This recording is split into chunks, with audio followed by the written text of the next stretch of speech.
ನಮ್ಮಟ್ಲ ಒಂಜಿ ಕಳ್ಳಿಮ ಪಕ್ಷ ಒಂಜಿ ರಡ್ಡೆರ್ದು ಮೂಜಿ ಜೋಕುಲು ನಮ್ಮಟ್ಟು ಬೋಡು ನಾಲ್ಕು ಮಕ್ಕಳನ್ನು ಹುಟ್ಟಿಸಿ ಅಂತ ಇದು ನಿಮ್ಮ ಕಾರ್ಯಕ್ರಮದಲ್ಲಿ ಬಂದವರು ಮಾತಾಡುದು. ಇಡೀ ಕಾವೂರು ಡ್ರಗ್ಸ್ ಮುಕ್ತ ಕಾವೂರನ್ನಾಗಿ ಮಾಡ್ತೇವೆ ಅನ್ನೋ ಸಂಕಲ್ಪ ತೊಡೋಣವ ನಾವು. ಒಮ್ಮೆ ಬರಬೇಕು ಸಂಘದ ಪ್ರಮುಖ ಯಾರು PS ಪ್ರಕಾಶ. ಇಲ್ಲಿ ಎಷ್ಟು ಜನ ಸಂಜೆ ಡ್ರಗ್ ಮುಕ್ತವ ಅಥವಾ ಎಷ್ಟು ಇಲ್ಲಿ ಅವ್ಯವಹಾರ ಆಗ್ತಾ ಉಂಟು.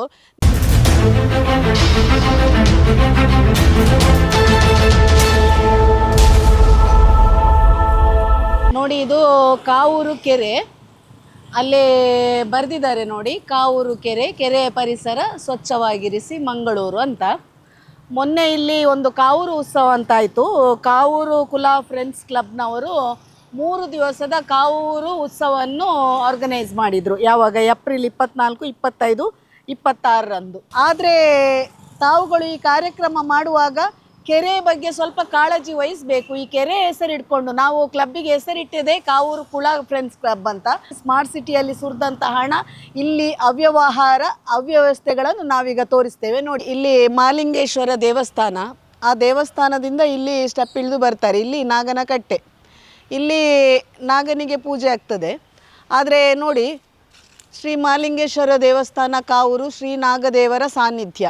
ಆ ಕಟ್ಟೆಯೊಳಗೆ ಒಂದು ಫ್ಲೆಕ್ಸ್ ಹಾಕಿದ್ದಾರೆ, ದಯಮಾಡಿ ಅರ್ಚಕರ ವಿನಃ ಯಾರೂ ಕೂಡ ನಾಗದೇವರಿಗೆ ಹಾಲು ಹಾಕಿ ದೇವರ ಜಾಗವನ್ನು ಮಲಿನ ಮಾಡಬೇಡಿ ಅಂತ. ಆದರೆ ಇದರ ಪಕ್ಕದಲ್ಲಿ ಒಂದು ಬಾವಿ ಉಂಟು. ಅರ್ಚಕರು ಬಂದು ಆ ಬಾವಿಯ ನೀರಿನಿಂದ ದೇವರ ನಾಗನ ಕಟ್ಟೆಯನ್ನು ಶುದ್ಧ ಮಾಡ್ತಾರೆ. ಒಮ್ಮೆ ಅರ್ಚಕರು ಆ ಒಂದು ಬಾವಿದೊಂದು ನೀರನ್ನು ತೆಗೆದು ಸ್ವಲ್ಪ ಅಲ್ಲಿ ಕಟ್ಟೆಗೆ ಬೇಡ, ಒಂದು ಗ್ಲಾಸ್ ಕುಡಿದು ನೋಡಿ. ನನಗೆ ಗೊತ್ತಿಲ್ಲ, ಆ ಬಾವಿಯಿಂದ ನೀವು ಅಲ್ಲಿ ಕ್ಲೀನ್ ಮಾಡಿ ಅದೇ ಬಾವಿ ನೀರಿಂದ ಜನರಿಗೆ ನೀವು ತೀರ್ಥ ರೂಪದಲ್ಲಿ ಕೊಡ್ತೀರಾ ಗೊತ್ತಿಲ್ಲ. ನಾವೆಲ್ಲರೂ ಅದನ್ನು ನಾಗದೇವರ ಒಂದು ತೀರ್ಥ ಪ್ರಸಾದ ಅಂತ ತಗೊಳ್ತೇವೆ. ನಾಗಬನದ ಬಾವಿಯನ್ನು ತೋರಿಸಿ ಆಯಿತು ನೋಡಿ. ಇಲ್ಲಿ ಕೆರೆ, ಈ ಕೆರೆಯಲ್ಲಿ ದೇವರನ್ನು ಹಾಕ್ತಾರೆ, ಗಣಪತಿಯನ್ನೇ ಹಾಕ್ತಾರೆ, ಎಲ್ಲ ವಿಸರ್ಜನೆ ಮಾಡುವಂಥ ಕೆರೆ. ಈ ಕೆರೆದು ಅವಸ್ಥೆ ನೋಡಿ, ಈಗ ನೀರುಂಟು, ಅದರಲ್ಲಿ ನೋಡಿ 2 ಮೀನುಗಳು ಮೇಲೆ ಸತ್ತು ಬಿದ್ದಿದೆ. ಸ್ಮಾರ್ಟ್ ಸಿಟಿ ಯೋಜನೆಯಲ್ಲಿ ಇಂಥ ಎಲ್ಲ ಕೆಲಸಗಳನ್ನು ಕೋಟಿಗಟ್ಟಲೆ ಮಾಡಿಕೊಂಡು ಇದಕ್ಕೊಂದು ಮೇಂಟೆನೆನ್ಸ್ ಮಾಡುವ ಯೋಗ್ಯತೆ ಇಲ್ಲ ಹೇಳುವಾಗ 2 ಮೀನುಗಳಲ್ಲಿ ಸತ್ತಿದೆ. ಈ ನೀರಿನ ಏನೋ ಪ್ರಾಬ್ಲಮ್ ಉಂಟು, ಇಲ್ಲದಿರೋ ಒಂದು ಮೀನು ಇದರಲ್ಲಿ ಸಾಯುವುದಿಲ್ಲ. ಈ ಕೆರೆಯಲ್ಲಿ ಬಿದ್ದು ಸಾಯುವುದಾದರೆ ಆ ಕೆರೆ ನೀರಿನ ಅವಸ್ಥೆ ಹೇಗೆ ಆಗಿದೆ ನೋಡಿ. ಕಾವೂರು ಕೆರೆ, ಅಲ್ಲಿ ಮಾರ್ಗ ಕಾಣ್ತದೆ, ಕಾವೂರು ರಸ್ತೆ, ಅಲ್ಲಿಂದ ಈ ಕಡೆಗೆ ಕಾವೂರು ಕೆರೆ. ಜನರು ನೋಡಿದರೆ ಎಣಿಸ್ತಾರೆ ಇದೊಂದು ಭಾರೀ ದೊಡ್ಡ ಕೆರೆ, ಇದರಲ್ಲಿ ನೀರುಂಟು, ಸಂಜೆ ಬರುವಾಗ ಭಾರೀ ತಂಪಿರ್ತದೆ. ನಾವು ನೋಡಿ ಈಗ ಕೆರೆಗೆ ಇಳಿದು ಬಂದಿದೆ ಒಳಗೆ. ಇದು ಕೆರೆಯ ಅಥವಾ ಎಂತ ಅಂತ ಗೊತ್ತಾಗೋದಿಲ್ಲ ನೋಡಿ. ಇಲ್ಲಿ ಮೊನ್ನೆ ಎಲ್ಲ ಕಾರ್ಯಕ್ರಮ ಮಾಡಿದ್ದಾರೆ, ಕಾರ್ಯಕ್ರಮ ಮಾಡಿದ ಎಲ್ಲ ಪ್ಲಾಸ್ಟಿಕ್ ಬಾಟಲ್ಗಳು, ಇಲ್ಲಿ ಪಟಾಕಿ ಹೊಡೆದ ಇದು. ನಾವು ಅಲ್ಲಿ ಬ್ಯಾನರ್ ಹಾಕಿದ್ದೇವೆ, ಸ್ವಚ್ಛತೆ ಕಾಪಾಡಿ ಅಂತ. ನೀವೇ ಕಾರ್ಯಕ್ರಮ ಮಾಡುವವರು ಸ್ವಚ್ಛತೆ ಕಾಪಾಡಿ ಅಂತ ಜನರಿಗೆ ಹೇಳೋದು, ನೀವೇ ಇಲ್ಲಿ ಕಾರ್ಯಕ್ರಮದ ಇದರಲ್ಲಿ ಪಟಾಕಿ ಹೊಡ್ಕೊಂಡು ಎಲ್ಲ ಕಸ ಮಾಡಿಕೊಂಡು ಈ ಕೆರೆಯನ್ನು ಮೊದಲೇ ಇದರಲ್ಲಿ ನಾಶ ಆಗಿದೆ. ಇಲ್ಲ, ನಾವು ಆ ಸಲ ತೋರಿಸಿದೆವು ಸ್ಮಾರ್ಟ್ ಸಿಟಿ ಫಂಡಿಂದ ಎಷ್ಟು ಕೋಟಿ ಇದಕ್ಕೆ ಖರ್ಚು ಮಾಡಿದ್ದಾರೆ, ಯಾರ್ಯಾರೆಲ್ಲ ನುಂಗಿದ್ದಾರೆ, ಇದನ್ನು ಮೇಂಟೆನೆನ್ಸ್ ಮಾಡುವ ಯೋಗ್ಯತೆ ಇಲ್ಲ. ಈಗ ಸಹ ಸ್ಮಾರ್ಟ್ ಸಿಟಿಯ ಅಧೀನತೆಯಲ್ಲಿ ಉಂಟು. ಇರಿಗೇಷನ್ ಡಿಪಾರ್ಟ್ಮೆಂಟ್ನವರಿಗೆ ನಮಗೆ ಮೇಂಟೆನೆನ್ಸ್ ಮಾಡಲಿಕ್ಕೆ ಆಗುವುದಿಲ್ಲ ಅಂತ ಸ್ಮಾರ್ಟ್ ಸಿಟಿ ಅಂಡರಲ್ಲೇ ಉಂಟು. ಮಂಗಳೂರು ಮಹಾನಗರ ಪಾಲಿಕೆಗೆ ಸ್ವಾಧೀನತೆ ಕೊಡಲಿಲ್ಲ. ನಾನು ಹೇಳೋದೊಂದು ಕೆರೆ ಅಂತ ಇಲ್ಲಿ ಕಾರ್ಯಕ್ರಮ ಮಾಡಿದ್ದಾರೆ, ಹೆಸರು ಕೆರೆ ಕುಲಾ ಫ್ರೆಂಡ್ಸ್ ಅಂತ ಹೆಸರಿಟ್ಟಿದ್ದಾರೆ. ಕನಿಷ್ಠ ನೀವೊಂದು ಕಾರ್ಯಕ್ರಮ ಆದ ನಂತರ ಒಂದು ಸ್ವಚ್ಛತೆ ಮಾಡುವ ಯೋಗ್ಯತೆ ಸಹ ನಿಮಗೆ ಇಲ್ಲ ನೋಡಿ. ಕೆರೆಯಲ್ಲಿ ಇದನ್ನು ನೀವು ಕಾರ್ಯಕ್ರಮ ಮಾಡುವ ಮೊದಲು ಈ ಕೆರೆಯ ಹೂಳೆತ್ತಬೇಕಿತ್ತು. ಹೂಳೆತ್ತಿದರೆ ಸ್ವಲ್ಪ ಆದರೂ ನೀರಿಲ್ಲಿ ಬರ್ತಿತ್ತು. ಈ ಹೂಳೆತ್ತುವ ಕಾರ್ಯಕ್ರಮವೇ ಇಲ್ಲ. ಇಡೀ ಪ್ಲಾಸ್ಟಿಕ್ ಬಾಟಲ್ಗಳನ್ನು ಹಾಕಿ ಈ ಕೆರೆಯಲ್ಲಿ ಕೆಸರು ತುಂಬಿ ಹೋಗಿದೆ ನೋಡಿ. ಅಲ್ಲಿ ದನಗಳು ಕಾಣ್ತಾ ಉಂಟು, ಪಾಪ ಏನ ಹುಲ್ಲು ಮೇಯಲಿಕ್ಕೆ ಬರ್ತಾ ಉಂಟು. ಆ ಕಡೆ ಹುಲ್ಲು ಮೇಯಲಿಕ್ಕೆ ಹೋದರೆ ಡ್ರೈನೇಜಿದು ಕಸ ಏನಾದರೂ ತಿಂದು ಆ ಪ್ರಾಣಿಗಳಿಗೆ ಸಹ ತೊಂದರೆ ಆಗ್ಬೋದು. ಮೊನ್ನೆ ಕಾರ್ಯಕ್ರಮ ಮಾಡುವಾಗ ಸ್ವಾಮೀಜಿಯನ್ನು ಒಂದು ಮೆರವಣಿಗೆಯಲ್ಲಿ ತಂದು ಇಲ್ಲಿ ದನಗಳಿಗೆ ಒಂದು ಪೂಜೆ ಆರತಿ ಮಾಡ್ತಾ ಇದ್ರು. ಆ ಸ್ವಾಮೀಜಿಗಳು ಫಸ್ಟ್ ಆರತಿ ಮಾಡೋದಲ್ಲ ದನಗಳಿಗೆ, ಆ ದನಗಳಿಗೆ ಇಲ್ಲಿಂದ ಒಂದು ಚೊಂಬು ನೀರು ಕೊಂಡೋಗಿ ಕುಡಿಸಬೇಕಿತ್ತು ಕೆರೆಯಿಂದ. ಕಾರ್ಯಕ್ರಮದ ಬಗ್ಗೆ ನಾನು ಯಾವತ್ತೂ ಮಾತಾಡೋದಿಲ್ಲ. ಸಾರ್ವಜನಿಕರಿಗೆ ಒಂದು ಎಂಟರ್ಟೈನ್ ಬೇಕು, ಇದು ಇಲ್ಲಿ ಮಾತ್ರ ಅಲ್ಲ, ಪ್ರತಿ ವಾರ್ಡ್ಗಳಲ್ಲಿ ಆಗಬೇಕು. ಆದರೆ ಕಾರ್ಯಕ್ರಮದ ಹೆಸರಲ್ಲಿ ನೀವು ಈ ರೀತಿ ಮಾಡುವಾಗ ನೋಡಿ, ಕಾರ್ಯಕ್ರಮ ಆದ ದಿವಸ ಎಷ್ಟು ನೋಡಿ, ಇಲ್ಲಿ ಕೆರೆಯಲ್ಲಿ ಪ್ಲಾಸ್ಟಿಕ್ ಬಾಟಲ್ಗಳು, ಅಲ್ಲಿ ಸ್ವಚ್ಛತೆಯನ್ನು ಕಾಪಾಡಿ ಯಾರಿಗೆ ನೀವು ಹೇಳ್ತೀರಿ? ಇನ್ನೊಂದು ವರ್ಷ ಮಾಡ್ತೀರಿ, ಬೇಕಾದಷ್ಟು ಸ್ಪಾನ್ಸರ್ ತಗೊಂಡು ಕಾರ್ಯಕ್ರಮ ಮಾಡಿದಿರಿ. ಈ ಒಂದು ಕ್ಲೀನ್ ಮಾಡಲಿಕ್ಕೆ ನಿಮಗೆ ಯಾರು ಸಿಗ್ಲಿಲ್ವಾ? ನೀವು ಇಷ್ಟೆಲ್ಲ ಒಂದು ಸಾಂಸ್ಕೃತಿಕ ಕಾರ್ಯಕ್ರಮವನ್ನು ಕೋಟಿಗಟ್ಟಲೆ ಖರ್ಚು ಮಾಡುವಾಗ ಪಾಪ ಕೆಲವು ಮನೆಯಲ್ಲಿ ಮಾಡುವಂಥ ಹೋಮ್ ಪ್ರಾಡಕ್ಟನ್ನು ಇಟ್ಕೊಂಡು ಬಂದು ಉಪ್ಪಿನಕಾಯಿ ಅದು ಇದು ಜ್ಯೂಸುಗಳು ಚಿಕ್ಕ ಚಿಕ್ಕ ಐಟಮ್ ಮಾರುವವ್ರ ಹತ್ರ ಸಹ ನೀವು ಹಣ ತೊಗೊಂಡಿದ್ದಾದರೆ ನೀವು ಅವರಿಗೆ ಒಂದೊಂದು ಉಚಿತವಾಗಿ ಕೊಡ್ತಿದ್ರೆ ಪುಣ್ಯ ಬರ್ತಿದ್ದು. ಯಾಕೆಂದರೆ ಸ್ಥಳೀಯರಿಗೆ ಒಂದು ಸ್ಟಾಲ್ ಹಾಕ್ಕೊಂಡು ಉಚಿತವಾಗಿ ಕೊಡ್ತಿದ್ರೆ ಆ ಪುಣ್ಯ ಬರ್ತದೆ. ಯಾಕೆಂದರೆ ಬೇಕಾದಷ್ಟು ಎಲ್ಲೆಲ್ಲಿಯ ಕಾರ್ಯಕ್ರಮ ತಂಡವನ್ನು ತಂದು ನೀವು ಅವರಿಗೆ ಕೋಟಿಗಟ್ಟಲೆ ಖರ್ಚು ಮಾಡಿದಿರಿ, ಅವರಿಗೆ ಕೊಟ್ಟಿದ್ದಾರೆ.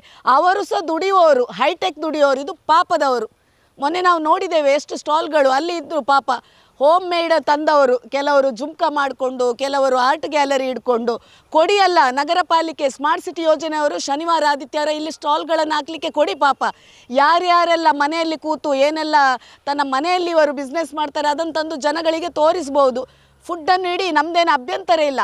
ಆದರೆ ಕೇವಲ ವರ್ಷದಲ್ಲಿ ಒಂದು ಕಾರ್ಯಕ್ರಮ ಅಂತ ಮಾಡಿಕೊಂಡು ಯಾರನ್ನೆಲ್ಲ ವೇದಿಕೆಯಲ್ಲಿ ತಂದು ಕೂತ್ಕೊಳ್ಳಿಸಿ ದೊಡ್ಡ ದೊಡ್ಡ ಮಾತಾಡ್ತಾರೆ. ಇಲ್ಲಿ ಸಂಘದ ಒಬ್ಬ ಪ್ರಮುಖರು ನನ್ನ ಹತ್ರ ಬಂದರು, ಈ ಯೋಜನೆ ಬಗ್ಗೆ ನನ್ನ ಹತ್ರ ಮಾತಾಡಿದರು ಹೇಳು. ಆ ಪ್ರಮುಖನಿಗೆ ಸಂಘದ್ದು ಮಹಾಲಿಂಗೇಶ್ವರ ದೇವಸ್ಥಾನದ ಮೇಲೆ ತನ್ನ ಮನೆಯನ್ನು ಇಟ್ಕೊಂಡು ಇಲ್ಲಿ ಮಹಾಲಿಂಗೇಶ್ವರನ ಕೆರೆಯಲ್ಲಿ ಒಂದು ಚೂರು ನೀರಿಲ್ಲ, ಮಹಾಲಿಂಗೇಶ್ವರನ ಕೆರೆಯಲ್ಲಿ ಇಷ್ಟೆಲ್ಲ ಕೊಳಕಾಗಿದೆ, ಅಲ್ಲಿ ನಾಗಬನದ ಹತ್ರ ಬಾವಿಯಲ್ಲಿ ಇಷ್ಟು ನೀರು ಕೊಳಕಾಗಿದೆ ಅಂತ ಹೇಳುವಾಗ ಈ ಒಂದು ತತ್ವ ಸಿದ್ಧಾಂತ ಮಾತಾಡುವವ, ಹಿಂದುತ್ವ ಅಂತ ಮಾತಾಡುವವಾಗ, ಹುಡುಗರಿಗೆ ಬೆಂಬಲ ಕೊಡುವವನಿಗೆ ಇದೆಲ್ಲ ಕಾಣಿಸ್ಲಿಲ್ವಾ?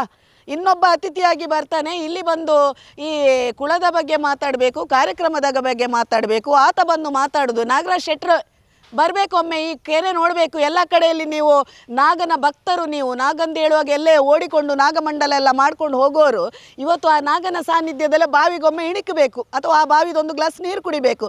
ನೀವು ವೇದಿಕೆಯಲ್ಲಿ ಬಂದು ಹೇಳುವುದಂತ 4 ಮಕ್ಕಳನ್ನು ಹುಟ್ಟಿಸಿ ಅಂತ. ಇದು ನಿಮ್ಮ ಕಾರ್ಯಕ್ರಮದಲ್ಲಿ ಬಂದವರು ಮಾತಾಡೋದು. ನಮ್ಮಟ್ಲ ಒಂಜಿ ಕಳೀಮ ಪಕ್ಷ ಒಂಜಿ ರಡ್ಡೆರ್ದು ಮೂಜಿ ಜೋಕುಲು ನಮ್ಮಟ್ಟು ಬೋಡು ಅನೇಕ ಜವಣಿಯರು ಪನ್ಪೇರು ಒಂಜೇನೆ ಆಳಿಯರ ಕಷ್ಟ ಆಪುಣೊಂದು ಆಂಡ ಒಂಜತ್ತು ಮೂಜಿ ಮಲ್ತರಂಡ ಬಾರಿ ಪೊಲ್ಲು ನಡಪುಡು ದಾಲ ತೊಂದರೆ ಆಪುಜಿ ದಾ ಲೂಟಿಲ ಮಲ್ಪುಜೇರು ದಾಲ ಗಲಾಟೆ ಮಲ್ಪುಜೇರು ಆಗಲು ಒಟ್ಟಿಗೆ ಉಪ್ಪೇರು ಮೂಜಿ ಜೋಕುಲ್ಲ. ಅದಕ್ಕೋಸ್ಕರ ಈ ರೀತಿ ಚಿಂತನೆ ಮಲ್ಪ ಕಾಲ ಐತೆ ಬರೋದುಂಡು. ಇನ್ನೊಬ್ಬ ಸಂಘದ ಪ್ರಮುಖ ಮಾತಾಡ್ತಾನೆ, ಇಲ್ಲಿ ಡ್ರಗ್ ಮುಕ್ತ ಕಾವೂರು ಮಾಡಬೇಕು ಅಂತ. ಇಡೀ ಕಾವೂರು ಡ್ರಗ್ಸ್ ಮುಕ್ತ ಕಾವೂರನ್ನಾಗಿ ಮಾಡ್ತೇವೆ ಅನ್ನೋ ಸಂಕಲ್ಪ ತೊಡೋಣವ ನಾವು. ಒಮ್ಮೆ ಬರಬೇಕು ಸಂಘದ ಪ್ರಮುಖ ಯಾರು, PS ಪ್ರಕಾಶ. ಇಲ್ಲಿ ಎಷ್ಟು ಜನ ಸಂಜೆ ಡ್ರಗ್ ಮುಕ್ತವ ಅಥವಾ ಎಷ್ಟು ಇಲ್ಲಿ ಅವ್ಯವಹಾರ ಆಗ್ತಾ ಉಂಟು. ನಿಮ್ಮ ಇಲ್ಲಿ ಮನೆ ಮೇಲೆ ಅಲ್ಲಿ ಉಂಟು ಎಲಿಪ್ಯಾಡ್, ಅಲ್ಲಿ ಎಷ್ಟು ಹುಡುಗರು ಸಂಜೆ ಬಂದು ಡ್ರಗ್ ವ್ಯಾಪಾರ ಮಾಡ್ತಾರೆ. ಇದನ್ನೊಂದು ನೋಡಿ. ಖಾಲಿ ಹೊಸ ದಿಗಂತದ CEO ಆಗಿ ವೇದಿಕೆಯಲ್ಲಿ ಕೂತ್ಕೊಂಡು ಯಾವುದೋ ಹುಡುಗರು ಬಂದು ಬೆಂಬಲ ಕೊಡೋದಲ್ಲ, ಹುಡುಗರಿಗೆ ಪ್ರೋತ್ಸಾಹ ಕೊಡಲೇಬೇಕು. ಯಾವನೇ ಒಬ್ಬ ಕಾರ್ಯಕ್ರಮ ಮಾಡುವ ಪ್ರೋತ್ಸಾಹ ಕೊಡಬೇಕು. ಪ್ರತಿ ವಾರ್ಡಲ್ಲಿ ಸಾಂಸ್ಕೃತಿಕ ಕಾರ್ಯಕ್ರಮ ಪ್ರೋತ್ಸಾಹ ಕೊಡಬೇಕು. ಆದರೆ ಆ ಸಾಂಸ್ಕೃತಿಕ ಕಾರ್ಯಕ್ರಮದಲ್ಲಿ ಯಾವುದಕ್ಕೆ ಪ್ರಾಯೋಜಕರು, ಯಾವ ಕಾರ್ಯಕ್ರಮಕ್ಕೆ ಏನು ಇದು ಬೆಂಬಲ ಕೊಟ್ಟಿದ್ದಾರೆ ಅದನ್ನು ನೋಡಬೇಕು. ಫುಡ್ ಫೆಸ್ಟಿನ ಹೆಸರಲ್ಲಿ ಫುಡ್ ಫೆಸ್ಟಿನವ್ರ ಹತ್ರ ಲೂಟಿ ಮಾಡ್ಕೊಳ್ಳೋದು, ಅವನ ದೊಡ್ಡ ಬಂದವನಿಗೆ ಸೆಲೆಬ್ರಿಟಿಗಳಿಗೆ ಲಕ್ಷ ಹಣ ಕೊಟ್ಕೊಂಡು ಸನ್ಮಾನ ಮಾಡಿಸೋದು, ಇದು ಮಾಡಬೇಡಿ. ಮಾಡೋದಾದರೆ ಸರಿಯಾಗಿ ಮಾಡಿ. ಆ ಹೆಸರಲ್ಲಿ, ಆ ಕುಳದ ಹೆಸರಲ್ಲಿ, ಕುಳ ಅಂತ ಹೇಳುವಾಗ ನಾನು ಹುಡುಗರ ಹತ್ರ ಹೇಳಲೇಬೇಕು, ನೀವು ಕುಳ ಅಂತ ಹೆಸರಲ್ಲಿ ಕಾರ್ಯಕ್ರಮ ಮಾಡ್ತೀರಿ, 25ನೇ ವರ್ಷದ ಕಾರ್ಯಕ್ರಮ. ಆ ಕುಳದಲ್ಲಿ ಕೇವಲ ನೀವು ಒಂದು ಹುಡುಗರು ಸೇರಿ ಇದನ್ನು ನೀವು ಹೂಳೆತ್ತಿದ್ರೆ ಆ ಕೆರೆಗೆ ಸ್ವಲ್ಪ ಇದಾಗ್ತಿತ್ತು, ನೀರಾದರೂ ಬರ್ತಿತ್ತು. ಅದರ ಬಗ್ಗೆ ಗಮನ ಇಲ್ಲ ನಿಮಗೆ. ಯಾರ್ಯಾರು ಸೆಲೆಬ್ರಿಟಿಗಳನ್ನು ತಂದು ಕಾರ್ಯಕ್ರಮ ಮಾಡಿಕೊಂಡು ಎಲ್ರಿಗೂ ತೋರಿಸುವುದೇ ವಿನ ಹಾಗೆ ಅಲ್ಲ ಮಾಡಿ. ನಾವು ಸಹ ಬೆಂಬಲ ಕೊಡ್ತೇವೆ. ಪ್ರತಿ ವಾರ್ಡ್ಗಳಲ್ಲಿ ಜನರಿಗೆ ವರ್ಷಕ್ಕೊಮ್ಮೆ ಆಗಬೇಕು ಸಾಂಸ್ಕೃತಿಕ ಕಾರ್ಯಕ್ರಮಗಳು. ತುಂಬ ಟೆನ್ಷನಲ್ಲಿ ಇರ್ತಾರೆ, ಇಂಥದ್ದು ಬೇಕು. ಆದರೆ ಆ ಹೆಸರಿನ ನೆವನದಲ್ಲಿ ನೀವು ಅವ್ಯವಹಾರ ಮಾಡಲಿಕ್ಕೆ ಹೋಗೋದು, ಅದರಿಂದ ಲಾಭ ಪಡ್ಕೊಳ್ಳಿಕ್ಕೆ ಹೋಗುವಾಗ ಪರಿಸರವನ್ನು ನೋಡಬೇಕು. ಕುಳದ ಹೆಸರಲ್ಲಿ ಲೂಟಿ ಹೊಡಿಬೇಡಿ. ಕುಳದ ಹೆಸರಲ್ಲಿ ಇರುವಾಗ ನಾನು ಕುಳ ಫ್ರೆಂಡ್ಸ್ನವರಿಗೆ ಹೇಳೋದು, ಬರುವ ವರ್ಷ ಅಲ್ಲ, ಇಲ್ಲಿ ಮೇಂಟೆನೆನ್ಸ್ ಮಾಡಲಿಕ್ಕೆ ಯಾರಿಗೂ ಯೋಗ್ಯತೆ ಇಲ್ಲ. ಸ್ಮಾರ್ಟ್ ಸಿಟಿಗೂ ಯೋಗ್ಯತೆ ಇಲ್ಲ, ಮಂಗಳೂರು ಮಹಾನಗರ ಪಾಲಿಕೆ ಆಗ್ತಾ ಇಲ್ಲ, ಯಾರಿಗೂ ಆಗೋದಿಲ್ಲ, ಹಣ ಇಲ್ಲ ಅಂತ. ಎಷ್ಟೋ ಕೋಟಿಗಳನ್ನು ಆ ಸಲ ನಾವು ನೋಡಿದ್ದೇವೆ, ತೋರಿಸಿದ್ದೇವೆ ನಿಮಗೆ ಎಷ್ಟು ಕೋಟಿ ಇದಕ್ಕೆ ಸುರಿದಿದ್ದಾರೆ ಅಂತ. ಕನಿಷ್ಠ ಒಬ್ಬ ಮೇಸ್ತ್ರಿ ಮಾಡಿದರೆ ಅವನಿಗೆ ಕಲ್ಲು ಹೊಯ್ಗೆ ಕೊಡ್ತಿದ್ರೆ ಇದೊಂದು 2 ಲಕ್ಷದಲ್ಲಿ ಅವನು ಕೆಲಸ ಮಾಡಿ ಮುಗಿಸ್ತಿದ್ದ. ಇಲ್ಲಿ ಇರುವುದು ಕಲ್ಲು ಬೆಂಚುಗಳು ಮತ್ತು ಖಾಲಿ ಇಲ್ಲಿ ಕಾಂಪೌಂಡ್ ವಾಲ್ ಕಟ್ಟಿದಾಗೆ, ಬೇರೆ ಏನು ಕೆರೆಗೆ ಕಾಣುವುದಿಲ್ಲ ಇಲ್ಲಿ. ಅದಕ್ಕೆ ಎಷ್ಟೋ ಕೋಟಿ ಯೋಜನೆಗಳನ್ನು ಮಾಡಿ ಅದನ್ನೊಂದು ಮೇಂಟೆನೆನ್ಸ್ ಮಾಡಲಿಕ್ಕೆ ಯೋಗ್ಯತೆ ಇಲ್ಲ. ಭರತ್ ಶೆಟ್ಟಿ ಅವರೇ, ನೀವು ಬರುವಾಗ ಸನ್ಮಾನ ಮಾಡ್ತಿದ್ರು. ಭರತ್ ಶೆಟ್ಟಿ ಅವರು ಹಿಂದುತ್ವದ ಒಂದು ನಾಯಕ, ಅವರು ಕೆರೆಗೆ ಭಾರಿ ಒಳ್ಳೆ ಕೆಲಸ ಮಾಡಿದ್ದಾರೆ. ಏನು ಕೆಲಸ ಮಾಡಿದ್ದಾರೆ ಭರತ್ ಶೆಟ್ಟಿ ಅವರು? ಕೆರೆಯನ್ನು ಬಂದೊಮ್ಮೆ ನೋಡಿ. ಕನಿಷ್ಠ ದನಗಳಿಗೆ ಒಂದು ನೀರು ಕೊಡಲಿಕ್ಕೆ ಆದರೂ ಒಂದು ಬಕೆಟಲ್ಲಿ ನೀರಾದರೂ ಇಡಿ. ಕೆರೆ ಕೆರೆ ಎರೆಸೆರೆಳಿಕೊಂಡು ಹೂಳೆತ್ತದೆ ಎಲ್ಲರೂ ದೊಡ್ಡ ವೇದಿಕೆಯಲ್ಲಿ ಬಂದು ಇದು ಮಾಡೋದಲ್ಲ. ಅಲ್ಲಿ ಒಂದು ಅಜ್ಜಿ ಇದ್ರು ಪಾಪ, ಉಪ್ಪಿನಕಾಯಿ ಮಾರ್ತಾ ಇದ್ರು.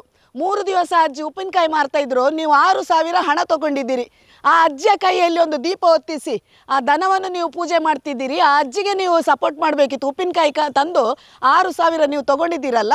ನಮ್ಮ ಸ್ವಾಮೀಜಿಗಳು ಅವರಿಗೆ ಕಾಲಲ್ಲಿ ನಡಿಲಿಕ್ಕೆ ಆಗುವುದಿಲ್ಲ. ಯಾಕೆಂದರೆ ನಾವೆಲ್ಲ ಕಂಡಂಥ ಸ್ವಾಮೀಜಿಗಳು ಎಲ್ಲೇ ಹೋಗಿ ತಪಸ್ಸಿಗೆ ಕೂತು ಪ್ರತಿಯೊಂದನ್ನು ಅವರು ಫೇಸ್ ಮಾಡಿದರು. ಈಗಿನ ನೀವು ಸ್ವಾಮೀಜಿಗಳಿಗೆ ನಿಮಗೆ ನಡಿಲಿಕ್ಕೆ ಆಗುವುದಿಲ್ಲ. ನಿಮ್ಮನ್ನು ಕಾವೂರಿಂದ ರಥದಲ್ಲಿ ಇಲ್ಲಿ ಟ್ಯಾಬ್ಲೋ ಮಾಡಿಕೊಂಡು ಹೊತ್ತುಕೊಂಡು ಬಂದರು. ವಜ್ರದೇಹಿಯವರು ಒಂದು ಸುತ್ತು ಇಳಿದು ನೋಡಬೇಕಿತ್ತು. ಈ ಸ್ಟಾಲ್ಗಳ ಹತ್ರ ಎಲ್ಲ ಬಂದು ನಿಮಗೆ ಎಷ್ಟು ಹಣ ತಗೊಂಡಿದ್ದಾರೆ ಅಂತ ಕೇಳಬೇಕಿತ್ತು. ಅಲ್ಲಿ ಒಂದು ಅಜ್ಜಿ ಕೂತಿದ್ರು ಉಪ್ಪಿನಕಾಯಿಗೆ. ಆ ತಾಯಿ ಹತ್ರ ಕೇಳಬೇಕಿತ್ತು, ನೀವು ಈ ಒಂದು ಸ್ಟಾಲಿಗೆ ಎಷ್ಟು ನೀವು ಕೊಟ್ಟಿದ್ದೀರಿ, ನೀವು ಏನು ಮಾಡ್ತಿದ್ದೀರಿ.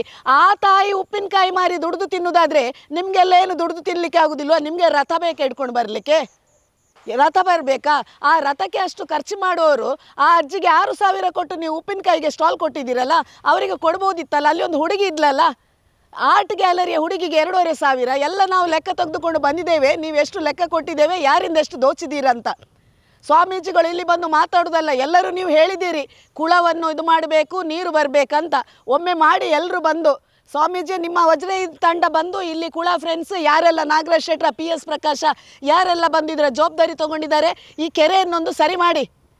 ಖಾಲಿ ಇಲ್ಲಿ ಬಂದು ಕಾರ್ಯಕ್ರಮದ ಬಗ್ಗೆ ಹೊಗಳಿಕೊಂಡು ಹೋಗುವುದಲ್ಲ. ನೋಡಿ, ಇಲ್ಲಿ ನಾನೀಗ ಕೆರೆಗೆ ಇಳ್ದಿದ್ದೇನೆ. ಮಳೆಗಾಲದಲ್ಲಿ ಇಲ್ಲಿ ಬರಲಿಕ್ಕೆ ಆಗೋದಿಲ್ಲ. ನಾವು ಸಹ ಎಣಿಸಿದ್ದೇವೆ ಮಳೆಗಾಲದಲ್ಲಿ ನೋಡುವಾಗ ಈ ಕೆರೆಯಲ್ಲಿ ಬಿದ್ದರೆ ಸತ್ತೇ ಹೋಗುವರು ಅಂತ. ಆದರೆ ಇಲ್ಲಿ ನೋಡುವಾಗ ನೋಡಿ ಹೂಳೆತ್ತುವುದಿಲ್ಲ. ಇದರೊಳಗೆ ನೋಡಿ ಕೆಸರು ಬಿದ್ದಿದೆ ಎಲ್ಲ. ಇಲ್ಲಿ ನೋಡಿ ಸ್ಪ್ರಿಂಕ್ಲರ್ ಹಾಕಿದ್ದಾರೆ ನೀರು ಇದು ಮಾಡಲಿಕ್ಕೆ. ಅಲ್ಲಿ ನೋಡಿ ಎಲ್ಲ ಸ್ಪ್ರಿಂಕ್ಲರ್ ಇಟ್ಟಿದ್ದಾರೆ, ನೀರಿಲ್ಲ. ನಾವು ಆ ಸಲ ತೋರಿಸಿದ್ದೇವೆ, ಅಲ್ಲಿ ಡ್ರೈನೇಜ್ ನೀರು ಹೋಗ್ತದೆ ಆ ಕಡೆಗೆ. ಇಲ್ಲಿ ದನ ಕಾಣ್ತಾ ಉಂಟಲ್ಲ, ಅಲ್ಲಿ ಫುಲ್ಲು ಡ್ರೈನೇಜ್ ನೀರು ಹೋಗೋದು. ಈಗ ಗೊತ್ತಾಗ್ತಿಲ್ಲ, ಹುಲ್ಲು ಬೆಳೆದಿದೆ. ಇಲ್ಲದಿದ್ರೆ ಒಂದು ಕಡೆಯಿಂದ ಈ ಕಡೆ ನೀರು ಬೇರೆ ಕಾಣ್ತದೆ, ಆ ಕಡೆಯಿಂದ ಹಸಿರು ನೀರು ಕಾಣ್ತದೆ. ಇದರಲ್ಲಿ ಡ್ರೈನೇಜ್ ನೀರು ಸಹ ಹರಿತಾ ಉಂಟು. ನಾನು ಮೊನ್ನೆಲ್ಲ ಬಂದು ಕಾರ್ಯಕ್ರಮಕ್ಕೆ ಬಂದು ಸನ್ಮಾನ ಮಾಡಿಸಿ ಶಾಲ್ ಹಾಕಿಸಿ ಹೋದವ್ರ ಹತ್ರ ಹೇಳೋದು, ನೋಡಿ ಕಾವೂರು ಕೆರೆಗೆ 8.5 ಕೋಟಿಗಿಂತ ಜಾಸ್ತಿ ಆ ಸಲ ನಾವು ಡಾಕ್ಯುಮೆಂಟ್ ಇಟ್ಕೊಂಡು ಬಂದು ಮಾಡಿದ್ದೇವೆ. ಇದನ್ನು ತೋರಿಸಿದ್ದೇವೆ ಕೆರೆಗೆ ಎಷ್ಟು ಖರ್ಚು ಮಾಡಿದಾರಂತ. ಈ ಕೆರೆಗೆ ಖರ್ಚು ಮಾಡಿದ ಹಣ ಯಾರ್ದು?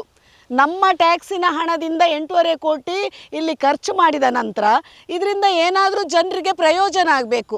ಕೇವಲ ಜನರು ಒಂದು ಸುತ್ತು ವಾಕ್ ಮಾಡ್ತಾರೆ. ಈಗ ಮೊದಲು ನಾವು ತೋರಿಸುವಾಗ ಲೈಟು ಇರಲಿಲ್ಲ, ಇವತ್ತು ರಾತ್ರಿ ಬಂದು ನೋಡಿದರೆ ಗೊತ್ತಾಗ್ತದೆ. ಮೊದಲಲ್ಲಿ ಎಲ್ಲ ಕತ್ತಲೆ ಇರ್ತಿತ್ತು, ಕಲ್ಲು ಬೆಂಚಲ್ಲಿ ಬಂದು ಕೂತ್ಕೊಳ್ತಾ ಇದ್ರು. ಆದರೆ ಆ ಕಡೆಯಿಂದ ನಡೀತಾ ಹೋಗುವಾಗ ಜನರು ಮೂಗಿಗೆ ಕೈ ಹಿಡಿದು ವಾಕ್ ಮಾಡಬೇಕು. ಯಾಕೆಂದರೆ ಆ ಗಾಳಿ ತೊಗೊಳ್ಲಿಕ್ಕೆ ಆಗೋದಿಲ್ಲ, ಡ್ರೈನೇಜ್ ಕನೆಕ್ಷನಲ್ಲಿ ಬರ್ತಾ ಇತ್ತು. ಇದುವರೆಗೆ ನಾವು ಮಾತಾಡುವಾಗ MLAಗಳಿದ್ರು, ಇಲ್ಲಿನ ಜನಪ್ರತಿನಿಧಿಗಳು ಕಾರ್ಪೊರೇಟ್ನವರಿದ್ದರು. ಈಗ ಕಾರ್ಪೊರೇಟ್ನವರು ಇಲ್ಲ, ಕಾರ್ಯಕ್ರಮಕ್ಕೆ ಮಾತ್ರ ಎಲ್ಲ ಬಂದು ವೇದಿಕೆಯಲ್ಲಿ ಕೂತಿದ್ರು. ಆದರೆ ಇದರ ಬಗ್ಗೆ ಕಾವೂರಿಗೆ ಸಂಬಂಧಪಟ್ಟ ಯಾವ ಕಾರ್ಪೊರೇಟ್ನವರು ಸಹ ಇದಕ್ಕೆ ಒಂದು ಹೂಳೆತ್ತಬೇಕು, ಇದಕ್ಕೆ ಏನಾದರೂ ಮಾಡಬೇಕಂತ ಅವರ ಯೋಜನೆ ಇಲ್ಲ. ಒಂದು ಜನಪ್ರತಿನಿಧಿ ಆದವರಿಗೆ ಜನರಿಗೆ ಯಾವ ರೀತಿ ಇದರಿಂದ ಒಂದು ಉಪಯೋಗ ಮಾಡಿಕೊಡಬೇಕು ಅದೂ ಇರಬೇಕು. ಖಾಲಿ ಸ್ಮಾರ್ಟ್ ಸಿಟಿಯಿಂದ 8.5 ಕೋಟಿ ಖರ್ಚು ಮಾಡಿಕೊಂಡು ಈ ರೀತಿ ಮಾಡುವ ಕಂಪೌಂಡಲ್ಲಿ ಹಾಕಿ ಕೇವಲ ಇದನ್ನು ಪಾಳು ಬಿದ್ದಾಗೆ ಕೆರೆಯನ್ನು ಮಾಡುವ ಬದಲು ನೀವು ಸ್ವಲ್ಪ ಯೋಜನೆ ಹಾಕ್ಕೊಂಡ್ರೆ, ನಾನು ಇಲ್ಲಿ ಈಗ ಯಾರೆಲ್ಲ ಪ್ರಾಯೋಜಕರು ಕಾರ್ಯಕ್ರಮ ಮಾಡ್ತೀರಿ ಇದನ್ನೊಂದು ಹೂಳೆತ್ತಿಸಿ ಆನಂತರ ಇದರದ್ದು ನೀರು ಕ್ಲೀನ್ ಮಾಡಿದರೆ, ಯಾರೆಲ್ಲ ಈಗ ಸುತ್ತಮುತ್ತಲಿನವರು ಒಂದು ಪ್ರವಾಸಿ ತಾಣ ಅಂತ ಇಲ್ಲ, ಜನರಿಗೆ ಎಲ್ಲಿಯಾದರೂ ಹೋಗಬೇಕಾದ್ರೂ ಒಂದು ಬೀಚಿಗೆ ಹೋಗಬೇಕು, ಮತ್ತೇನು ಮಂಗಳೂರಲ್ಲಿ ಯಾರಾದರೂ ಪ್ರವಾಸಿ ತಾಣ ಎಲ್ಲಿ ಅಂತ ಕೇಳಿದರೆ ನಮಗೆ ಮಾತಾಡಲಿಕ್ಕಿಲ್ಲ. ಯಾಕೆಂದರೆ ಏನೂ ಇಲ್ಲ. ಕನಿಷ್ಠ ಈ ಕೆರೆಯನ್ನೊಂದು ಕ್ಲೀನ್ ಮಾಡಿ ಇದರಲ್ಲಿ ಸರಿಯಾಗಿ ನೀರಿದ್ರೆ ಪ್ರವಾಸಿ ತಾಣ ಮಾಡಿಕೊಂಡು ಬೋಟಿಂಗ್ ವ್ಯವಸ್ಥೆ ಮಾಡ್ಬೋದು. ಅಲ್ಲಿ ಎಲ್ಲ ಆಹಾರ ಪದಾರ್ಥಗಳನ್ನಿಟ್ಟರು, ಯಾವುದೆಲ್ಲ ಚರ್ಮುರಿ ಮೊನ್ನೆ ಎಲ್ಲ ಇಟ್ಟಿದ್ದೀರಿ ಅಂಥ ಆಹಾರ ಪದಾರ್ಥಗಳನ್ನು ಶನಿವಾರ ಆದಿತ್ಯವಾರ ಇಟ್ಕೊಂಡು ಇಲ್ಲಿ ಬೋಟಿಂಗ್ ವ್ಯವಸ್ಥೆ ಮಾಡಿದರೆ ಇಲ್ಲಿ ಹಣನೂ ಆಗ್ತದೆ, ಜನರಿಗೆ ಒಂದು ಎಂಟರ್ಟೈನು ಆಗ್ತದೆ, ಟೈಮ್ ಪಾಸು ಆಗ್ತದೆ, ಮಕ್ಕಳಿಗೂ ಬರ್ಬೋದು. ಇದನ್ನೆಲ್ಲ ಸ್ವಲ್ಪ ಚಿಂತನೆ ಮಾಡುವ ಬದಲು ಕೇವಲ ವರ್ಷಕ್ಕೊಂದು ಉತ್ಸವ ಆಗಬೇಕು ಅಂತ ಹೇಳಿಕೊಂಡು ವರ್ಷ ಇಡೀ ಇಂಥದನ್ನು ಈ ಕೆರೆಯನ್ನು ಈ ರೀತಿ ಹಾಳು ಮಾಡೋದಾದರೆ ನಿಮಗೆ ಏನು ಮಾತಾಡಬೇಕು? ಕನಿಷ್ಠ ಒಂದು ಸಾಮಾನ್ಯ ಜ್ಞಾನನೂ ಇಲ್ವಾ? ಕಾವೂರು ಕೆರೆ ಯಾವ ರೀತಿ ಅಭಿವೃದ್ಧಿ ಮಾಡಬೇಕು, ಜನರಿಗೆ ಇದರಿಂದ ಏನು ಲಾಭ ಆಗಬೇಕು, ಇಷ್ಟು 8.5 ಕೋಟಿ ಖರ್ಚು ಮಾಡಿದ ಮೇಲೆ ಇದರಿಂದ ಇನ್ಕಮ್ ತೆಗೆಯುವಂಥದ್ದು ನೋಡಬೇಕು. ಕೆಲವು ಮಕ್ಕಳಿಗೆ ಕೆಲಸ ಆಗ್ತದೆ, ಕೆಲವು ಕಾಲೇಜು ಮಕ್ಕಳು ನೋಡಿ, ಬ್ಯಾಂಗ್ಳೂರಿಗೆ ಹೋಗಿ ನೋಡಿ, ಶನಿವಾರ ಆದಿತ್ಯವಾರ ಒಂದೊಂದು ಮಾರ್ಗದಲ್ಲಿ ಲೇಔಟ್ಗಳಲ್ಲಿ ಹೀಗೆ ನಿಂತು ತಾವು ಮಾಡಿದ ಪ್ರಾಡಕ್ಟ್ಗಳನ್ನು ತೋರಿಸ್ತಾರೆ. ನಾವು ಮನೆಯಲ್ಲಿ ಮಾಡಿದ ಪ್ರಾಡಕ್ಟ್ ಪಾರ್ಟ್ ಟೈಮ್ ಜಾಬ್ ಅವರದು. ಕೆಲವರು ಮನೆಯಲ್ಲಿ ಕೇಕ್ ಮಾಡಿ ತರ್ತಾರೆ, ಕೆಲವರು ಆರ್ಟಿಫಿಷಿಯಲ್ ಆರ್ನಮೆಂಟ್ಸ್, ಅವ್ರದ್ದು ಬುಕ್ಸ್ ಬರೆಯುವುದು, ಅವ್ರದ್ದು ಏನೆಲ್ಲ ಉಂಟು. ಆ ಕಾಲೇಜಿಗೆ ಹೋಗುವ ಹುಡುಗರು, ಕೆಲಸಕ್ಕೆ ಹೋಗುವ ಮಕ್ಕಳು ಪ್ರತಿಯೊಂದು ರೋಡಲ್ಲಿ ನಿಂತು ಈ ರೀತಿ ಇಟ್ಕೊಂಡು ಮಾರಾಟ ಮಾಡ್ತಾರೆ. ಯಾಕೆ ನಮ್ಮ ಕಾವೂರಲ್ಲಿ ಮಾಡಲಿಕ್ಕೆ ಆಗೋದಿಲ್ವಾ? ಎಷ್ಟೋ ಮಕ್ಕಳು ತನ್ನ ಕಲೆಗಳನ್ನು, ನೀವು ಮೊನ್ನೆ ತೋರಿಸಿದ್ರಲ್ಲ, ಒಬ್ಳು ಹುಡುಗಿಯಲ್ಲಿ ಕೂತಿದ್ಲು ಪಾಪ, ಆರ್ಟಿಫಿಷಿಯಲ್ ಜಿಮ್ಕ್ ಮಾಡಿಕೊಂಡು, ಗ್ಯಾಲರಿ ಮಾಡಿಕೊಂಡು, ಆರ್ಟ್ ಗ್ಯಾಲರಿ ಮಾಡಿಕೊಂಡು. ಅವರೆಲ್ಲ ಇಲ್ಲಿ ಇದ್ದರೆ ಶನಿವಾರ ಹತ್ತಿರ ಎಷ್ಟೋ ಮಂದಿ ಇಲ್ಲಿ ಬರುವಾಗ ಇಲ್ಲಿ ಒಂದು ಬೋಟಿಂಗ್ ವ್ಯವಸ್ಥೆ ಇರ್ತದೆ, ಮಕ್ಕಳಿಗೆ ಆಟದ ವ್ಯವಸ್ಥೆ, ಅಲ್ಲಿ ಫುಡ್ ಇರ್ತದೆ. ಯಾರಿಗಾದರೂ ಸೇಲ್ ಮಾಡಲಿಕ್ಕಿದ್ರೆ ನಾನು ಹಣ ತಗೊಳ್ಬೇಡಿ ಅಂತ ಹೇಳೋದಿಲ್ಲ, ಕೇವಲ ಏನಾದರೂ ಸ್ವಲ್ಪ ಮೇಂಟೆನೆನ್ಸ್, ಅಲ್ಲಿ ಗಲೀಜು ಮಾಡಬಾರ್ದು, ಆ ಮೇಂಟೆನೆನ್ಸ್ಗೋಸ್ಕರ ಆದರೂ ತಗೊಂಡು ಸ್ಟಾಲ್ ಕೊಟ್ಟರೆ ಇದರಿಂದ ಏನಾದರೂ ಆಗ್ತದೆ, ಇನ್ಕಮ್ ಬರ್ತದೆ. ಅಲ್ಲಿ ಶಾಸ್ತ್ರ ಮಾಡಿಕೊಂಡು ಮೊನ್ನೆ ಆರತಿ ಮಾಡುವಾಗ ಬೇಜಾರನ್ನಿಸ್ತು. ಒಂದು ಬಕೆಟ್ ನೀರಿಲ್ಲದ ಕೆರೆಗೆ ತಂದು ಖಾಲಿ ದನಕ್ಕೆ ಒಂದು ಆರಾಧನೆ ಮಾಡಿದ ಕೂಡಲೇ ನಾವು ಹಿಂದೂಗಳಂತ ಆಗುವುದಿಲ್ಲ. ಮೊದಲು ಇದನ್ನು ಮಾಡಿ.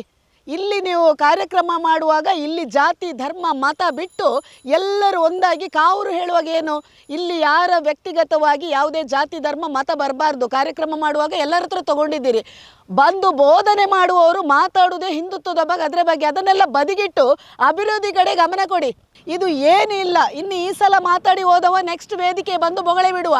ನಾನಿದ್ರ ಅವರಿಗೆ ಮಕ್ಕಳಿಗೆ ಹೇಳಿದ್ದೇನೆ, ನಾನು ದಾರಿ ತೋರಿಸಿದ್ದೇನೆ ಅಂತ ಹೇಳುವವನೆಲ್ಲ ಇನ್ನು ಮನೆಯಲ್ಲಿ ಕೂತ್ಕೊಳ್ಳೋದಲ್ಲ, ಒಂದು ಮೀಟಿಂಗ್ ಮಾಡಿ ಇನ್ನು ಯಾವ ರೀತಿ ಕೆರೆದು ಹೂಳೆತ್ತಬೇಕಂತ ನೋಡಿ. ಮೊನ್ನೆ ಇಲ್ಲಿ ಸ್ಟಾಲ್ ಹಾಕಿದ್ರು, ಫುಡ್ ಸ್ಟಾಲ್. ಈ ಸ್ಟಾಲ್ ಇಲ್ಲಿ ಒಂದು 20 ಸ್ಟಾಲುಗಳಿತ್ತು, ಮತ್ತು ಆ ಕಡೆ ಸ್ಟಾಲ್, ಒಟ್ಟಿಗೆ 28 ಸ್ಟಾಲುಗಳು. 28 ಸ್ಟಾಲುಗಳಿಗೆ ನಾವು ಕೇಳಿದಾಗ ದಿನಕ್ಕೆ 5,000 ಅಂದರೆ 3 ದಿವಸಕ್ಕೆ 15,000 ಅವರು ಕಟ್ಟಬೇಕಿತ್ತು. ಆ ಸ್ಟಾಲ್ಗಳಲ್ಲಿ ಇದ್ದದ್ದು ಕೆಲವು ಮೊಬೈಲಿದ್ದು ಸ್ಟಾಲ್ಗಳು, ಕೆಲವು ಫುಡ್ಡು, ಕೆಲವು ಹುಡುಗಿಯರು ಮನೆಯಲ್ಲಿ ತಂದ ಫುಡ್ಡು, ಕೆಲವು ಚರ್ಮುರಿ ಮತ್ತು ಜ್ಯೂಸ್ ಮಾಡುವಂಥ ಸ್ಟಾಲ್ಗಳು, ಬಿರಿಯಾನಿ ಎಲ್ಲ ಮಾಡೋ 28 ಸ್ಟಾಲ್ಗಳಿತ್ತು. ಎಲ್ರಿಗೂ ದಿನಕ್ಕೆ 5,000 15,000. ಮತ್ತು ಅಲ್ಲಿ ಒಂದು 15 ಸ್ಟಾಲ್ ಇತ್ತು, ಅದಕ್ಕೆ 6,000 ಅಂದರೆ ದಿನಕ್ಕೆ 2,000 6,000. ಮತ್ತು ಅಲ್ಲಿ ಪಾಪ ಅಲ್ಲಿ ಗ್ಯಾಲರಿ ಮಾಡಿದವರಿಗೆ 2,500. ನಾನಿದು ಲೆಕ್ಕ ಹೇಳಬೇಕು, ಯಾಕೆಂದರೆ ಅಲ್ಲಿ ಮಹಾನಗರ ಪಾಲಿಕೆಗೆ ಇವರು ಪರ್ಮಿಷನ್ ತೊಗೊಂಡಿದ್ದಾರೆ. ಮಹಾನಗರ ಪಾಲಿಕೆಗೆ 3 ದಿವಸ ಕಾರ್ಯಕ್ರಮ ಮಾಡಲಿಕ್ಕೆ ಆಯುಕ್ತರಿಗೆ ಕುಲಾ ಫ್ರೆಂಡ್ಸ್ ಸರ್ಕಲ್ ವತಿಯಿಂದ ಪರ್ಮಿಷನ್ ತೊಗೊಂಡಿದ್ದಾರೆ. ಆನಂತರ ಮಹಾನಗರ ಪಾಲಿಕೆಗೆ ಇವರು 26,000 ಕಟ್ಟಿದ್ದಾರೆ. ಏಪ್ರಿಲ್ 2ಕ್ಕೆ 26,000. ಅದು 15 ಸ್ಟಾಲುಗಳು ನಾವು ಮಾಡ್ತಾ ಇದ್ದೇವೆ ಅಂತ 26,000 ಕಟ್ಟಿದ್ದೇವೆ. ನಾನು ಈ ಲೆಕ್ಕ ಯಾಕೆ ಕೊಡೋದು, ಇದರಲ್ಲಿ ಲಾಭ ನಷ್ಟದ ಪ್ರಶ್ನೆ ಅಲ್ಲ. ಇವರು ತೋರಿಸಿದ್ದು 15 ಸ್ಟಾಲುಗಳು, ಆದರೆ ಇಲ್ಲಿ 28 ಸ್ಟಾಲುಗಳು 5,000 ಪರ್ ಡೇ, 15,000 3 ದಿವಸಕ್ಕೆ. ಮತ್ತು ಅಲ್ಲಿ ಹೇಳಿದಾಗೆ 15 ಸ್ಟಾಲ್ಗಳು 6,000 3 ದಿವಸಕ್ಕೆ, ಮತ್ತು 2,500. ಯಾಕೆಂದರೆ ವೆಬ್ಸೈಟಲ್ಲಿ ಕುಲಾ ಫ್ರೆಂಡ್ಸ್ನವ್ರು ಹಾಕಿದ್ರು, ಬೇಗ ಬನ್ನಿ ಯಾಕೆಂದರೆ ಇಲ್ಲಿ ಸ್ಟಾಲ್ ಬುಕ್ ಮಾಡಬೇಕು ಎಲ್ಲರೂ, 2,500 ಅಂತ ಹಾಕಿದ್ದಾರೆ ದಿನಕ್ಕೆ. ವೆಬ್ಸೈಟಲ್ಲಿ ನಾವು ನೋಡಿದ್ದೇವೆ, ಪರ್ ಡೇ 2,500. ಆದರೆ ಇಲ್ಲಿ ಇವರ ಹತ್ರ ಕೇಳುವಾಗ ನಮಗೆ ಕೆಲವರು ಹೇಳಿದರು ಇಲ್ಲ 5,000 ಅಂತ. ಇಲ್ಲಿ 15,000 3 ದಿವಸಕ್ಕೆ. ಇದು ಸ್ಟಾಲ್ಗಳು ಮಾತ್ರ ಅಲ್ಲದೆ ಆ ಕಡೆಗೆ ದೊಡ್ಡ ಗ್ರೌಂಡಲ್ಲಿ ಆಟದ ವ್ಯವಸ್ಥೆ ಮಾಡಿದರು, ಮಕ್ಕಳಿಗೆಲ್ಲ ದೊಡ್ಡ ಆಟದ ಸಾಮಾನುಗಳನ್ನು ಮಾಡಿದರು. ಅದು ಬೇರೆಯವರಿಗೆ ಕೊಟ್ಟಿದ್ದರು, ಅವರು ಬೇರೆಯವರಿಗೆ ಬಾಡಿಗೆ ಕೊಡ್ತಾಯಿದ್ರು. ಹಾಗಾಗಿ ಇವರಿಗೆ 3 ದಿವಸಕ್ಕೆ 15,000 ತಗೊಳ್ಳೋದಾದರೆ ಅವರಿಗೆ ಲಕ್ಷಕ್ಕಿಂತ ಜಾಸ್ತಿ ಇರ್ಬೋದು. ನಾನಿಲ್ಲಿ ಲೆಕ್ಕಾಚಾರ ಹಾಕೋದಲ್ಲ, ಹೇಳುವರು ಜನರು, ನೀವು ಲೆಕ್ಕಾಚಾರ ಹಾಕ್ತೀರಿ ಸ್ಟಾಲುಗಳಿದ್ದು, ಅವರಿಗೆ ಇಷ್ಟು ಕಾರ್ಯಕ್ರಮ ಮಾಡಲಿಕ್ಕೆ ಖರ್ಚುಂಟು ಅಂತ ಹೇಳ್ತೀರಿ. ಒಪ್ತೇನೆ, ಕಾರ್ಯಕ್ರಮ ಮಾಡಲಿಕ್ಕೆ ಖರ್ಚುಂಟು. ಆದರೂ ಅವರು ಲೈವಲ್ಲಿ ಎಷ್ಟು ಸ್ಪಾನ್ಸರ್ಗಳನ್ನು ಸಹ ತೋರಿಸ್ತಾ ಇದ್ರು. ಮತ್ತು ಅದರಲ್ಲಿ ತೋರಿಸ್ತಾ ಇದ್ದದ್ದು ಒಂದು ಅಸ್ತ್ರ ಮತ್ತು ಇವರು ಪ್ರಾಯೋಜಕರು ಅಂತ. ಅಸ್ತ್ರದವರು ತುಂಬ ಇವರಿಗೆ ಸಹಾಯ ಮಾಡಿರುವರು. ಹಾಗಾಗಿ ಜನರಿಗೆ ನಾನು ಲೆಕ್ಕ ಕೊಡೋದಲ್ಲ, ಆ ಸಾಂಸ್ಕೃತಿಕ ಕಾರ್ಯಕ್ರಮಕ್ಕೆ 3 ದಿವಸ ಮಾಡಲಿ ಕಾರ್ಯಕ್ರಮ ಕೊಟ್ಟಿದ್ದಾರೆ, ಗೆಸ್ಟುಗಳನ್ನು ಕರೆದಿದ್ದಾರೆ. ಸರಿ, ಎಲ್ಲ ನೀವು ಕರೆದಿದ್ದೀರಿ, ಗೆಸ್ಟುಗಳನ್ನು ಕರೆದಿದ್ದೀರಿ, ಸ್ವಾಮೀಜಿಯನ್ನು ಕರೆದು ಆ ರಥಕ್ಕೂ ನೀವು ಬೇಕಾದಷ್ಟು ಖರ್ಚು ಮಾಡಿದ್ದೀರಿ. ಭಜನೆ ಮತ್ತು ಚಂಡ ತಂಡ, ಒಂದು ಸ್ವಾಮೀಜಿಗೋಸ್ಕರ ಬೇಕಾದಷ್ಟು ನೀವು ಖರ್ಚು ಮಾಡಿದ್ದೀರಿ. ನನ್ನ ಇಲ್ಲಿ ಪ್ರಶ್ನೆ, ಇಷ್ಟು ಖರ್ಚು ಮಾಡುವವರು, ನೀವು ಕೋಟಿಗಟ್ಟಲೆ ಖರ್ಚು ಮಾಡುವವರು, ಊರಿನವರಿಗೋಸ್ಕರ ಕಾವೂರು ಉತ್ಸವ ಮಾಡಬೇಕು ಅಂತ ಜನರ ಖುಷಿಗೋಸ್ಕರ ಇಷ್ಟು ಖರ್ಚು ಮಾಡುವವರು, ಈ ಸ್ಟಾಲಿನ ಪಾಪದವರಿಂದ ನೀವು ಪಾಪ ಆರ್ಟ್ ಗ್ಯಾಲರಿ ಮಾಡಿದ ಹುಡುಗಿಯಿಂದ ಸಹ 2,500, ಉಪ್ಪಿನಕಾಯಿ ಮಾರುವ ಅಜ್ಜಿಯಿಂದ 6,000, 3 ದಿವಸ ಉಪ್ಪಿನಕಾಯಿ ಇದ್ರು ಲಾಭ ಉಂಟಾ? ಇಲ್ಲಿ ಚರ್ಮುರಿ ಸೋಡಾ ಪುತ್ತೂರಿಂದೆಲ್ಲ ಬಂದಿದ್ರು ಕೆಲವರು ಚರ್ಮುರಿ ಮಾಡುವವರು 15,000. ಕನಿಷ್ಠ ನೀವು ಅವರಿಗೆ ಸ್ವಲ್ಪ ಮೇಂಟೆನೆನ್ಸ್, ಆರೋಗ್ಯ ಇಲಾಖೆ ಕಟ್ಟಲಿಕ್ಕೆ ಕಸ ಬಿಸಾಡುವಂಥ ಮೇಂಟೆನೆನ್ಸ್ ಮಾಡಿ ಆ ಹಣ ತಗೊಂಡಿದ್ರು ನಿಮ್ಮ ಮೇಲೆ ನಮಗೆ ಗೌರವ ಇರ್ತಿತ್ತು. ಖರ್ಚು, ನಿಮ್ಮ ಕಾರ್ಯಕ್ರಮದ ಖರ್ಚು ಈ ಸ್ಟಾಲ್ಗಳಿಂದ ಖಂಡಿತ ಸಾಧ್ಯ ಇಲ್ಲ, ಅದು ಒಪ್ತೇವೆ. ಆದರೆ ಇಷ್ಟೆಲ್ಲ ಕೋಟಿ ನೀವು ಖರ್ಚುಗಳನ್ನು ಮಾಡುವಾಗ, ಯಾವುದ್ಯಾವುದೋ ಸೆಲೆಬ್ರಿಟಿಗಳನ್ನು ಸನ್ಮಾನ ಮಾಡುವಾಗ, ಅವರಿಗೆ ಮೊಮೆಂಟೋ ಕೊಟ್ಟು ಸನ್ಮಾನ ಮಾಡುವಾಗ, ಆ ಉಪ್ಪಿನಕಾಯಿ ಅಂತ ಒಂದು ಅಜ್ಜಿಗೆ ನೀವು ಒಂದು ಫ್ರೀಯಾಗಿ ಸ್ಟಾಲ್ ಕೊಟ್ಟಿದ್ರೆ ಆ ಮಾಲಿಂಗೇಶ್ವರನು ಖುಷಿ ಪಡ್ತಿದ್ದ. ಇದೆಲ್ಲ ಪ್ರಾಯೋಜಕರಿಗೆ ಗೊತ್ತಾಗ್ಲಿಲ್ವಾ? ಆ ಹುಡುಗರಿಗೆ, ಕುಳಾ ಫ್ರೆಂಡ್ಸ್ನವರಿಗೆ ಗೊತ್ತಾಗ್ಲಿಲ್ಲ ಅನ್ನಿಸುವ. ದೊಡ್ಡ ಹೇಳ್ತಾ ಇದ್ರಲ್ಲ PS ಪ್ರಕಾಶ್ ಅವರು ನಮ್ಮ ಮನೆಗೆ ಬಂದರು, ನನಗೆ ಆಶ್ಚರ್ಯ ಆಯಿತು ಉತ್ಸವ ಮಾಡೋದು. ಹಾಗೆ ಅವರಿಗೆ ನಿಮಗೆ ಇಷ್ಟಾದರೂ ಕನಿಷ್ಠ ನೀವೊಂದು ಸಂಘದಲ್ಲಿ ದೊಡ್ಡ ಕಾರ್ಯಕ್ರಮ ಆಯೋಜನೆ ಮಾಡುವವರಿಗೆ ಇಂಥ ಸಣ್ಣ ಪುಟ್ಟ ವಿಷಯಗಳಿಗೆ ಮೊದಲಾಗಿ ಕಾರ್ಯಕ್ರಮ ಮಾಡ್ತಿದ್ದೀರಿ. ಪಾಪ ಊರಿನವರು, ದೂರದವರು ಒಂದು ಆಸೆಗೋಸ್ಕರ ಬಿಸ್ನೆಸ್ ಮಾಡಲಿಕ್ಕೆ ಬರ್ತಾ ಇದ್ದಾರೆ. ಕನಿಷ್ಠ ಅವರಿಗೆ ಒಂದು ಕಡಿಮೆಯಲ್ಲಿ, ನಾನು ಫ್ರೀ ಕೊಡು ಅಂತ ಹೇಳುವುದಿಲ್ಲ, ಕಡಿಮೆಯಲ್ಲಿ ಕೊಡೋ ಯೋಜನೆಯನ್ನು ಅದು ನಿಮ್ಮ ಮನಸ್ಸಿಗೆ ಮುಟ್ಲಿಲ್ವಾ? ಇಲ್ಲಿ 26,000 ಕಟ್ಟಿದ್ದೀರಿ, ಸ್ಮಾರ್ಟ್ ಸಿಟಿ ಇದರಲ್ಲಿ ನಿಮಗೆ ಪರ್ಮಿಷನ್ ಕೊಟ್ಟಿದ್ದಾರೆ. ಅವರೇನು ನಿಮಗೆ ಕಂದಾಯದವರಿಗೆ ಅದು ಬಿಟ್ಟು ಹೋದದಲ್ಲ, ಅವರಿಗೆಲ್ಲ ಸ್ಮಾರ್ಟ್ ಸಿಟಿಯವರು ನಿಮ್ಮಿಂದ ಹಣ ತಗೊಳ್ಳಿಲ್ಲ. ಖಾಲಿ 26,000 ನೀವು ಕಟ್ಟಿ ಇಷ್ಟು ಸ್ಟಾಲ್ಗಳಿಂದ ಕಲೆಕ್ಟ್ ಮಾಡಿದ್ದೀರಿ, ಅದೆಲ್ಲ ಅವರಿಂದ ಬಂತು. ಅದಕ್ಕಿಂತ ಡಬಲ್ ಅಲ್ಲಿ ಆಟದ ಗ್ರೌಂಡಿನಲ್ಲೇ ನಿಮಗೆ ಬರ್ತದೆ. ಇದನ್ನು ನಿಮಗೆ ಮಾಡ್ಬೋದಿತ್ತಲ್ಲ. ಇಲ್ಲಿ ಯಾರು ದೊಡ್ಡ ಮೊದಲು ಮಂಗಳೂರಲ್ಲಿ ಆಗ್ತಾ ಇತ್ತು ಫುಡ್ ಫೆಸ್ಟ್ ಅಂತ, ನಾವು ಅಲ್ಲಿ ಹೋಗಿ ಮಾಡಿದ್ದೇವೆ. ಒಬ್ಬೊಬ್ಬರ ಹತ್ರ 55,000 ತಗೊಳ್ತಿದ್ರು. ಅಲ್ಲಿ ಕೆಲವು ಪಾಪದವರಿದ್ದರು, ಅವರಿಗೆ ನಾವು ಮಾತಾಡಿದ್ದೇವೆ ಹಾಗೆ ಮಾಡಬಾರ್ದು. ಆದರೆ ದೊಡ್ಡವರು ಇದ್ದರು, ಓಷನ್ ಪರ್ಲ್, ಐಡಿಯಲ್, ಅದು ಇದು ದೊಡ್ಡ ಸ್ಟಾಲ್ಗಳನ್ನು ಪ್ರಮೋಷನಿಗೆ ಹಾಕಿದರು. ಇಲ್ಲಿ ಯಾರು ಪ್ರಮೋಷನಿಗೆ ಬಂದದಲ್ಲ, ಹೊಟ್ಟೆಪಾಡಿಗೋಸ್ಕರ ಬರುವಾಗ ಈ ಒಂದು ಕೆರೆ ಸಮೀಪದಲ್ಲಿ, ಈ ಒಂದು ಮಾಲಿಂಗೇಶ್ವರನ ದೇವರ ಸಮೀಪದಲ್ಲಿ ಸ್ವಲ್ಪ ಅವರಿಗೆ ಕಡಿಮೆ ಬಜೆಟಲ್ಲಿ ನೀವು ಕೊಡ್ಬೋದಿತ್ತು. 3 ದಿವಸ 15,000 ಅವರಿಂದ ನೀವು ತೆಗೆಯುವ ಬದಲು ಇಷ್ಟೆಲ್ಲ ಜನರುಗಳನ್ನು ತಂದು ನೀವು ಇಷ್ಟೆಲ್ಲ ಕೋಟಿ ಖರ್ಚು ಮಾಡಿದವರು ನಾನು ನೋಡಿದ್ದೇನೆ. ಅದರಲ್ಲಿ ಕೆಲವರು ಎಲ್ಲ ಫಿಲ್ಮ್ ಇಂಡಸ್ಟ್ರಿಯವರನ್ನು ತಂದು ಅಲ್ಲಿ ಸನ್ಮಾನ ಮಾಡಿ ಅವರಿಂದ ಭಾಳಷ್ಟು ನೀವು ಉಪಯೋಗ ಪಡ್ಕೊಂಡಿದ್ದೀರಿ. ಆ ಉಪಯೋಗವನ್ನು ಕನಿಷ್ಠ ಇವರಿಗೆ ನೀವು ಮಾಡ್ತಿದ್ರೆ ಅವರೊಂದು ಆಶೀರ್ವಾದ ಮುಂದಿನ ವರ್ಷದಲ್ಲಿ ನಿಮಗೆ ಕಾರ್ಯಕ್ರಮ ಮಾಡಲಿಕ್ಕೆ ಕುಳಾ ಫ್ರೆಂಡ್ಸ್ನವರಿಗೆ ಆ ಒಂದು ಸ್ಟಾಲ್ನ ಪಾಪದವರ ಆಶೀರ್ವಾದ ನಿಮಗೆ ಸಾಕಿತ್ತು ಅಂತ ನಾನು ಹೇಳೋದು.